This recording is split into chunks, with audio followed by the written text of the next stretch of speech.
Hello friends, कैसे हैं आप। मैं पूनम कपूर आपके सामने एक बार फिर एक नए वीडियो और एक नए थॉट के साथ। आज का हमारा थॉट है कि प्रेयर क्या होती है।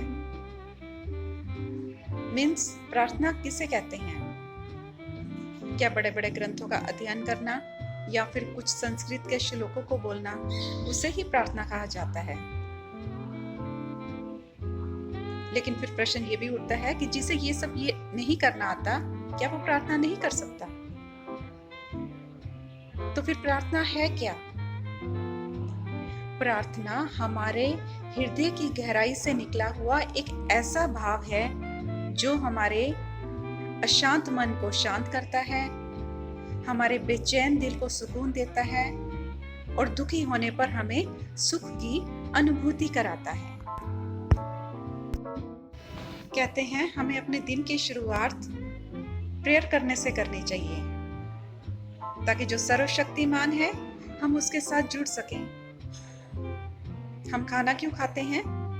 ताकि सारा दिन हमें जो काम करना होता है तो हमारे शरीर के अंदर जिस एनर्जी की जरूरत होती है वो एनर्जी लेवल हाई रहे। तो जो हमारी आत्मा है, फिर उसका भोजन क्या है? शरीर के भोजन के लिए तो हम खाना खाते हैं ना। तो आत्मा को जिस चीज की जरूरत होती है हम उसके लिए क्या करते हैं? हम उसके लिए प्रेयर करते हैं। जब हम प्रेयर करते हैं, कहते हैं कि फिर हमें चिंता करने की कोई जरूरत नहीं होती, हमें सब उस ईश्वर के ऊपर छोड़ देना चाहिए। लेकिन अगर फिर भी हम चिंता करते हैं तो इट मीन्स कि हमारे प्रेयर में उस विश्वास की कमी है। जब हम प्रेयर करते हैं ना, तो हमें सब कुछ उस ईश्वर के ऊपर ही छोड़ देना चाहिए कि तू जो करेगा वो हमारे लिए अच्छा ही करेगा। यही विश्वास हमारी प्रेयर है, उस ईश्वर में आस्था। वैसे तो प्रेयर करने का कोई समय नहीं है, प्रार्थना करने का कोई भी निश्चित समय नहीं है। हम ईश्वर को कभी भी याद कर सकते हैं, लेकिन जो सबसे अच्छा समय माना जाता है वो सुबह का। क्यों? क्योंकि उस समय प्रकृति भी शांत होती है, वातावरण भी शांत होता है, हमारा मन भी शांत होता है। तो उस समय हमारे हृदय से जो भी भाव निकलता है वो हमारे हृदय की गहराई से निकलता है। इसलिए प्रार्थना करना बहुत ज्यादा जरूरी होता है। ऐसा कहा जाता है कि अगर ऊपर वाले से आपके संबंध मजबूत हैं तो दुनिया वाले आपका कुछ भी नहीं बिगाड़ पाएंगे। तो क्यों ना अपने दिन की शुरुआत प्रार्थना से ही करी जाए। जब हम प्रार्थना करते हैं और जो भाव हमारे हृदय की गहराई से निकलता है वो प्रार्थना ज्यादा फलदायी होती है। कहते हैं ना कि जहां दवा काम नहीं करती वहां दुआ काम करती है। ऐसा क्यों कहा जाता है?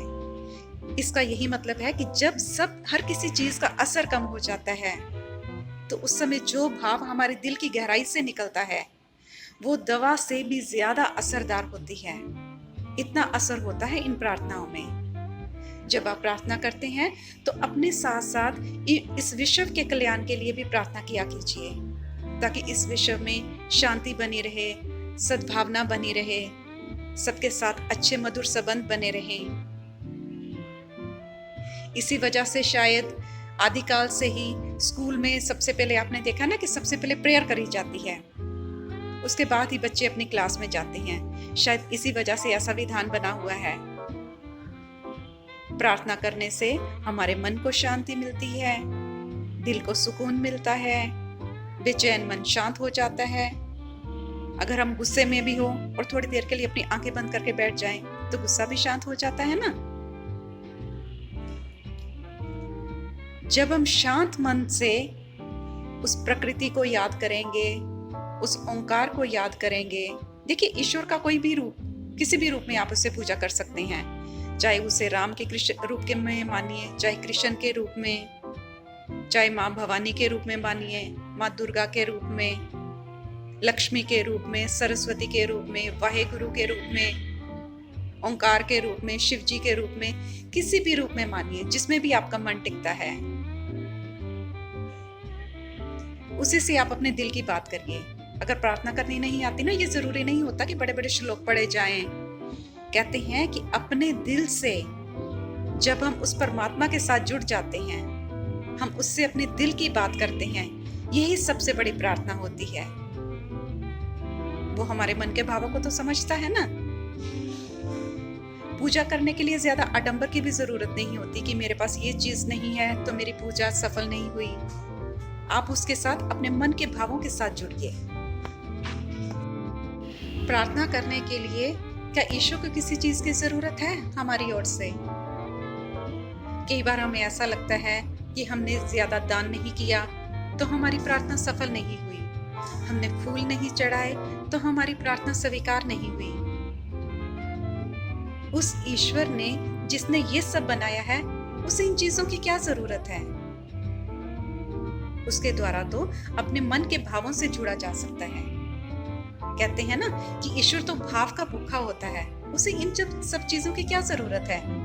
कई बार हमें ऐसा लगता है कि मैंने फल नहीं चढ़ाए या मैं ये चीज घर से लेना भूल गई तो मेरी पूजा शायद स्वीकार नहीं, अच्छे ढंग से नहीं हुई। ऐसा नहीं है। लेकिन अगर फिर भी आपको लगता है कि आपको वो चीज चढ़ानी है या ईश्वर को अर्पित करनी है, समर्पित करनी है, आप नहीं कर पा रही हैं, तो आप अपने मन में कल्पना कीजिए, अपने हाथों में उस चीज का अनुभव करते हुए अपनी आंखें बंद करके ये कल्पना करिए कि आप ईश्वर को ये सब चीज समर्पित करना चाहते हैं और आपके पास वो सब है और आप उसे अर्पण कर दीजिए। इसका भी उतना ही प्रभाव होता है। इसलिए सुबह उठते समय सबसे पहले आप उस ईश्वर को याद करिए और उसका धन्यवाद करिए। सुबह उठते ही उसके साथ अपनी शिकायतें मत करिए किसी भी चीज के लिए, उसका धन्यवाद करिए। किस चीज के लिए? हम एक नया दिन दिखाने के लिए, एक नई सुबह दिखाने के लिए। और ये सोचिए कि आपने, जो ईश्वर ने आपको आज का दिन दिया है, आपने उसमें क्या करना है। शिकायतें करने में तो सारी जिंदगी ऐसे ही बीत गई। अब उस ईश्वर का धन्यवाद करिए कि उसने आपको इतना कुछ दिया है। ईश्वर पता क्या होता है, हमें जरूरत से ज्यादा देता है, लेकिन हमारी महत्वाकांक्षाएं, हमारी आशाएं, हमारी अपेक्षाएं इतनी ज्यादा होती है कि हमें उस चीज का अनुभव ही नहीं होता। हम हमेशा अपने से ऊपर वाले को देखते हैं कि उसके पास बंगला है, मेरे पास छोटा सा घर है, मुझे ईश्वर ने क्या दिया। उसके पास बड़ी गाड़ी है, मेरे पास छोटा सा साइकिल है, मुझे उस ईश्वर ने क्या दिया। हमेशा हमारी सारी जिंदगी उसी शिकायतें करने में ही बीत जाती है। कभी आपने सोचा है कि ईश्वर ने आपके शरीर के एक एक अंग को इतने अच्छे ढंग से बनाया है? उस बीमार इंसान से पूछिए जिसके पास ये सब नहीं है। अमीर होने के बावजूद भी वो यही कहेगा कि खुदा, काश तुमने मुझे अच्छा स्वास्थ्य दिया होता।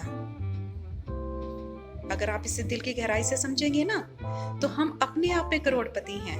हमारे शरीर का एक एक अंग करोड़ रुपयों का है। क्या हम अपने अंग को ऐसे किसी को दे सकते हैं? अगर कोई कहे कि हम आपके इतने करोड़ों रुपए दे देंगे, कभी भी नहीं दे पाएंगे। हम इसका अनुभव इसलिए नहीं कर सकते क्योंकि हमारे पास वो सब है। कहते हैं ना कि जो चीज हमारे पास होती है उसकी वैल्यू नहीं होती, लेकिन जो चीज नहीं है उसकी हमें बहुत ज्यादा कीमत नजर आती है। लेकिन जब हमें वही चीज मिल जाती है तो वो भी हमें ऐसी ही लगती है। यही तो माया जाल है। ईश्वर ने हम सबको इसी में तो भ्रमित कर रखा है। इसलिए हमेशा उस ईश्वर के साथ जुड़े रहिए, अपनी आस्था और विश्वास उसमें बनाए रखिए। जब भी ईश्वर से प्रेयर करें तो सबसे पहले अपने अच्छे स्वास्थ्य की कामना करिए। अगर हमारे पास सब कुछ है, अच्छा स्वास्थ्य ही नहीं है, तो मुझे नहीं लगता कि हम उन सब चीजों का आनंद ले पाएंगे। जो सबसे ज्यादा जरूरी चीज इस दुनिया में जीने के लिए है, मेरे ख्याल से तो वो एक अच्छा स्वास्थ्य ही है। आपका अच्छा स्वास्थ्य है तो आप हमेशा प्रसन्न रहेंगे। आपका स्वास्थ्य ही ठीक नहीं है तो सब कुछ होने के बावजूद भी आप दुखी रहेंगे उस स्वास्थ्य के लिए।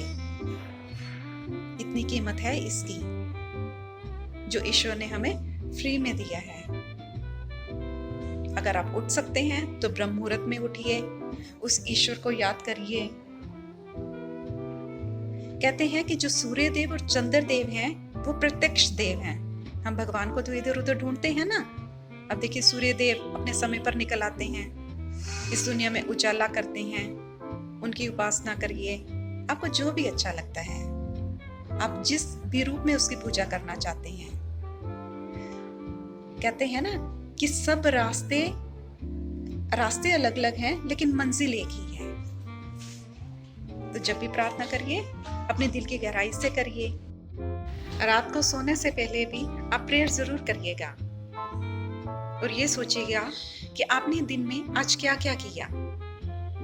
अगर आपने किसी के साथ गलत किया है तो अपने उन अपराधों के लिए उस ईश्वर से क्षमा मांग लीजिएगा। और किसी ने अगर आपके साथ कठोर वचन बोले हैं तो उसे आप क्षमा कर दीजिएगा। पता क्या होता है, हमें अपना कार्मिक अकाउंट, पास्ट कार्मिक अकाउंट और प्रेजेंट कार्मिक अकाउंट साथ साथ इसे क्लियर करते जाइएगा। किसी भी तरह का बोझ अपने जीवन में ना रखिएगा। जब आप डेली इस तरह से प्रार्थना करेंगे तो आप अपने मन में प्रसन्नता का अनुभव करेंगे। आशा करती हूँ कि आप हर रोज अपने हृदय की गहराई से उस ईश्वर को याद करेंगे, उसमें अपनी आस्था और विश्वास को बनाए रखेंगे और उसके साथ साथ अपने स्वास्थ्य और अपने परिवार का भी ध्यान रखेंगे। आपसे एक और जरूरी बात भी करनी थी कि आप मेरे चैनल को देखते हैं, उसके लिए आपका बहुत बहुत धन्यवाद। अगर आपने मेरे चैनल को सब्सक्राइब कर लिया है तो बहुत अच्छी बात है, लेकिन अगर नहीं करा है तो प्लीज उसे कर लीजिए और उसके साथ साथ जो बेल आइकन आता है उसे भी प्रेस कर लीजिए ताकि मेरे नए नए वीडियोस की नोटिफिकेशन आपको समय पर मिलती रहे। और हाँ, इसे अपने दोस्तों के साथ शेयर करना मत भूलिएगा। धन्यवाद।